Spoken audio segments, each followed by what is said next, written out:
Here's a simple leg workout for you. Start with split squats. I want you to notice how I position the band in my hands so that it's resting on the palms of my hands while I'm doing split squats. Then what you'll notice is I'm just switching my feet. First we start with split squats. Now we're going to go to reverse lunges.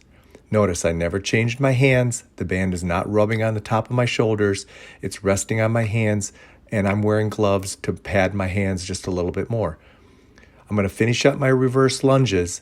As I go ahead and complete that, I'm then going to go ahead and once again step back in, and now we're going to go ahead and do a version of an RDL.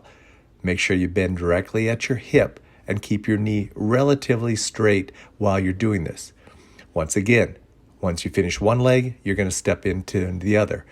The entire workout can be whatever you want. Do as many reps as you want per exercise. Rest when you need to. The final exercise of this sequence, after we finish the RDLs, is just a simple front squat. Now you're going to step in with both feet, you're going to drop down and finish up your front squat for the number of reps you want. Great, quick, lower body workout.